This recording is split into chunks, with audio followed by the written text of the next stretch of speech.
ਤੁਸੀਂ सुन रहे हो ਤੁਹਾਡਾ अपना चंदन रेडियो जज्बा कुछ कर दिखाऊंगा। हम आकाशवाणी बीकानेर के ढोलामारू चैनल से बोल रहे हैं। आइए सुनते हैं आज का विचार। गौतम बुद्ध के उपदेश। वाचक स्वर है श्री यशपाल सिंह राठौर का। सत्य, समता, अहिंसा, त्याग, करुणा की प्रतिमूर्ति गौतम बुद्ध ने समूची मानवता को सांसारिक कामनाओं के बंधन से मुक्त रहकर प्राणी मात्र के प्रति दया का जो संदेश दिया वह आज भी प्रासंगिक है।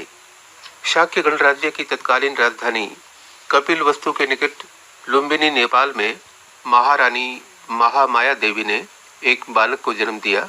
शिशु का नाम रखा गया था सिद्धार्थ, जिसका अर्थ होता है वह जो सिद्धि प्राप्ति के लिए जन्मा हो। बालक के पिता का नाम था राजा शुद्धोधन। गौतम गोत्र में ही जन्म लेने के कारण वे गौतम बुद्ध कहलाए। इतिहास के सुनहरे पृष्ठों को हम पलटते हैं तो पाते हैं कि सिद्धार्थ के जन्म समारोह के दौरान साधु दृष्टा और अन्य 8 ब्राह्मण विद्वानों ने ऐसी एक सामूहिक भविष्यवाणी की थी कि ये बच्चा या तो एक महान राजा बनेगा या महान पवित्र व्यक्ति बनेगा।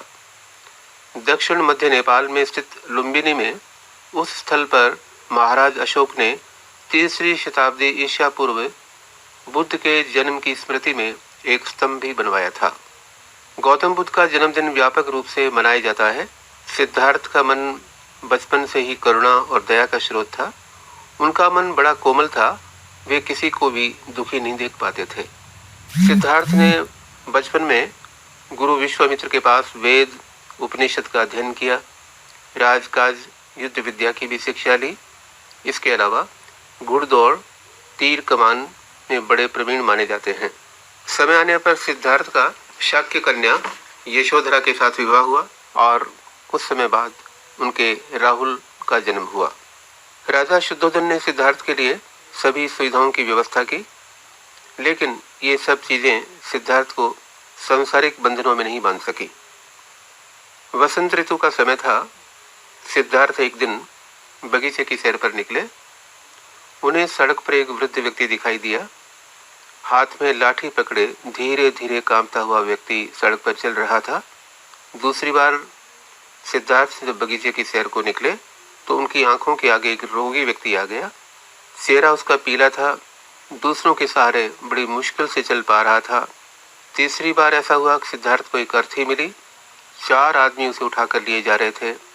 पीछे पीछे बहुत से लोग थे और इन सभी दृश्यों ने सिद्धार्थ के मन को विचलित कर दिया। उनका मन दुखी हो गया। उनका कहना था, वो क्या जीवन जो इतनी जल्दी अपना अध्याय पूरा कर देता है। क्या बीमारी, क्या वृद्धावस्था, क्या मौत सदा इसी तरह होती रहेगी। चौथी बार सिद्धार्थ बगीचे की सैर को निकले तो उसे एक ऐसा सन्यासी दिखाई पड़ा। संसार की सारी भावनाओं और कामनाओं से मुक्त प्रसन्नचित्त सन्यासी ने सिद्धार्थ के जीवन को न केवल आकृष्ट किया बल्कि उनके जीवन में वैराग्य की भावना को बलवती कर दिया। भगवान बुद्ध ने लोगों को मध्यम मार्ग का उपदेश किया। उन्होंने दुख, उसके कारण और निवारण के लिए अष्टांगिक मार्ग सुझाया। उन्होंने सत्य अहिंसा पर बल दिया। उनका कहना था, जीवन में पवित्रता बनाए हुए पूर्णता प्राप्त करना मुख्य उद्देश्य होता है। तृष्णा का त्याग करना, क्योंकि तृष्णा और इच्छा ही दुखों का मूल कारण होता है। यह भी मानना होगा कि सभी संस्कार अनित्य हैं। कर्म को मानव के नैतिक संस्थान का आधार माना जाना चाहिए। पाली सिद्धांत के महापरिनिर्वाण के अनुसार 80 वर्ष की आयु में गौतम बुद्ध ने घोषणा की कि वे जल्द ही परिनिर्वाण के लिए रवाना होंगे। बुद्ध ने अपना आखिरी भोजन कुंडा नामक एक लोहार के यहाँ किया और उन्होंने कहा था कि ये भोजन अतुल्य है। इस तरह आज के संदर्भ में आवश्यकता है कि प्रत्येक व्यक्ति गौतम बुद्ध के द्वारा दिए गए उपदेशों, उनकी शिक्षाओं का आत्मसात करे। यही विश्व शांति और कल्याण का मूल मार्ग है। गौतम बुद्ध के विचार अभी आप सुन रहे थे। वाचक स्वर था श्री यशपाल सिंह राठौर का। हम आकाशवाणी बीकानेर के ढोलामारू चैनल से बोल रहे हैं।